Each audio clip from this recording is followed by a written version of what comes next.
Assalamualaikum warahmatullahi wabarakatuh. Saya Kanesa Sabila Umari dengan NIM 24136164 dari Prodi Kimia NK.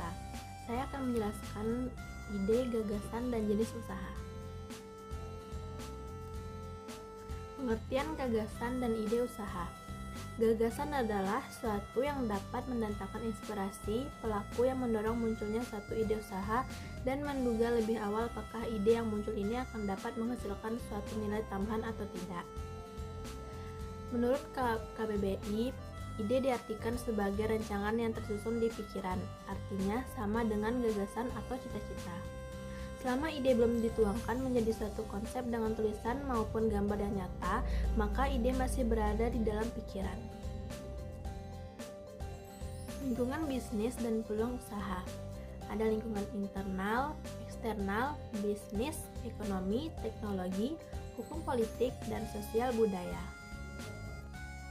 Sumber utama pemicu kemunculan ide-ide wirausaha adalah yang pertama, pengamatan dan pengalaman pribadi. Kedua, teknologi dan inovasi. Ketiga, peluang pasar.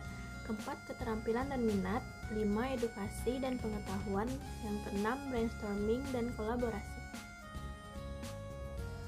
Faktor penyebab kegagalan usaha. Yang pertama, ketidakmampuan manajemen. Dalam bisnis kecil, kurangnya pengalaman manajemen atau lemahnya kemampuan pengambilan keputusan merupakan masalah utama dari kegagalan usaha. Yang kedua, lemahnya kendali keuangan. Perusahaan kecil seringkali melakukan dua kesalahan keuangan, yakni kekurangan modal dan kelemahan dalam kebijakan kredit terhadap pelanggan. Yang ketiga, kurangnya pengalaman. Idealnya, calon wirausahawan harus memiliki keterampilan teknis yang memadai. Yang keempat, gagal mengembangkan perencanaan yang strategis. Tanpa memiliki suatu strategi yang didefinisikan dengan jelas, sebuah bisnis tidak memiliki dasar yang berkesinambungan untuk menciptakan dan memelihara keunggulan bersaing di pasar. Yang kelima, pertumbuhan tidak terkendali. Pertumbuhan haruslah terencana dan terkendali. Hal itu dikarenakan cenderung meningkatnya berbagai masalah dengan berkembangnya perusahaan sehingga manajer harus belajar menangani masalah-masalah tersebut. Yang keenam, pengendalian persediaan yang kurang baik. Tingkat persediaan yang tidak mencukupi akan mengakibatkan kekurangan dan kehabisan stok sehingga pelanggan merasa kecewa dan pergi. Yang ketujuh, lokasi yang buruk.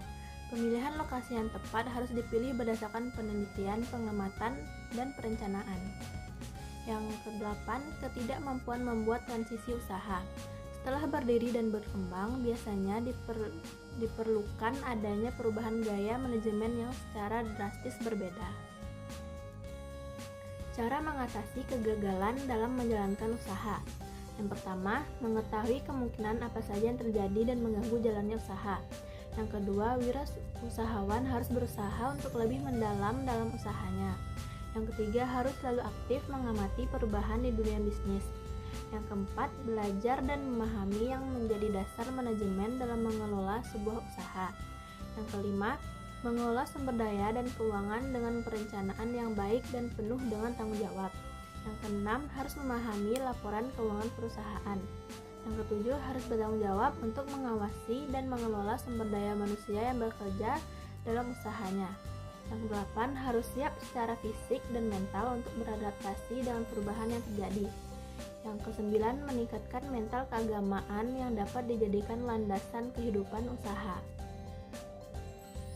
Sekian penjelasan dari saya. Apabila ada kesalahan kata, saya mohon maaf. Wassalamualaikum warahmatullahi wabarakatuh.